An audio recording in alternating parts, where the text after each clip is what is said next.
We're going to look at the Cage, which is a map made in Forge. I'm Chris Carney. I was the multiplayer design lead on Reach, and with me today is... Hey, I'm Derek Carroll, multiplayer designer. And then also providing fodder for this experience is John Cable.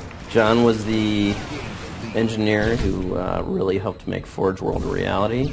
And then also in the corner, getting over his puppy love, is Luke Smith. Hello. And Luke, what do you think of the Cage in general? I actually really like the Cage. It's one of my favorite maps in Reach. Look at you down there, trying to scoop up a little treat. Blue team's turned into an Carney, since he made the map, actually knows where all the weapons are, so you can just find him on an endless loop of trying to find bonus items. I'm trying to really slow down my camera movements so it looks good on film. I think if they're looking for something that looks good on film, they're gonna go with a different perspective. Hey, somebody talk about the map. Yeah, anyway, Carney, you took this. Yeah, we had a map called Blockout that was great, but it wasn't great enough. Thank you for great. I mean, it was great. It was really great. I like Blockout. It was special. It was funny. It had some amazing. I had a lot of good times. Mm-hmm. Like that. That was a good time. All right. Seriously, where are the weapons that I'm interested in? And then the location of Blockout in campaign disappeared, so we took some of the basic elements of Blockout and moved that over to Forgeworld. And it actually only took maybe a week to block out the Cage and then start playing it. You guys in the middle. But there had been a lot of design work, just paper design work before that. Oh my God, sit down. And then we spent about a month polishing it, revamping it, which is very easy to do in Forge. And if people don't like it or don't like certain parts of it, they can just go into Forge and change it around, which is also very easy to do. And again, it's asymmetrical, 4v4, great for SWAT, Team Slayer, even asymmetrical CTF. So we floated the Cage up in the air because, similar to Lockout, we wanted to get,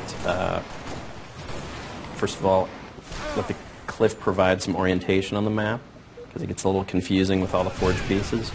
Players who move around the map well to be successful. I just got fooled by a hologram. I feel terrible. Part of the intent of the Cage and Paradiso was to create new sweet maps 100% in Forge. So we used Forge to build this. We didn't use any internal special tools or anything like that. And what is great about that is both those maps, the Cage and Paradiso, are great examples of how to use Forge. So if you want to know how to set up spawns, or how weapon respawn times work, or how to set up a game of CTF, you can just load the Cage up in Forge and look at it as an example. And we're going to have actually lessons on BNet on how to use Forge. Maybe some videos. Are you going to be hosting those? Are you going to be? I definitely vote for that. I like your voice. It's very baritone. Yeah, that's soothing. I think this is an opportunity for someone else, Bunge, to really stretch their wings vocally. Derek, what's your favorite aspect of Forge? Let's see, Forge, I guess definitely the physics options, being able to phase stuff in easily, trivially, and definitely coordinate manipulation. I get that kind of crazy OCD of being able to line stuff up exactly, precisely. Oh, and rotation snap. Be able to snap stuff, again, precisely. Feels much better. Yes. Some of those camera changes came in really late, but I'm really glad we got them in. Yeah, picking up a piece and not moving it is key. Yeah, and even little things like clicking down on the left stick to adjust geometry is also really sweet and very helpful. So, Carney, if people feel like they can jetpack too high on this map, Forge will let them lower that. Correct. You can change your safe zone, which essentially is the boundary that you define Shadowrun skills. as the playable area on the map. Right, and you could lower the ceiling so you'd get the out-of-bounds warning if you went too high. Is that something you'll probably do on Luke Cage? I think I'll probably remove it. I probably would just not have... Oh, what? Yeah, L2P. I'll probably just not have jetpack as an option. I want people to use the runways you've created and the map as you've designed it, rather than finding their own unique twist and hovering around like a bunch of little Apache helicopters.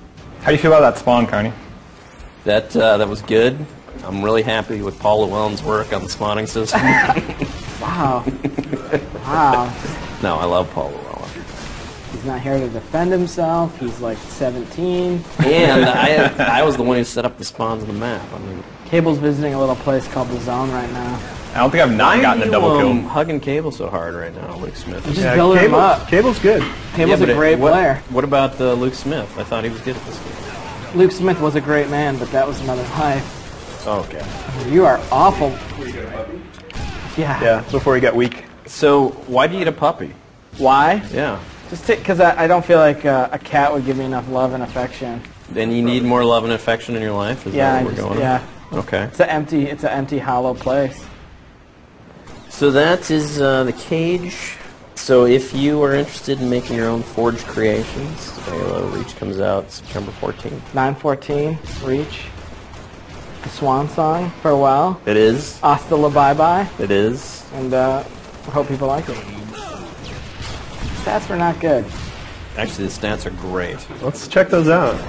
Carney, with massive odds in your favor, not even able to pull a +1. I was talking the whole time.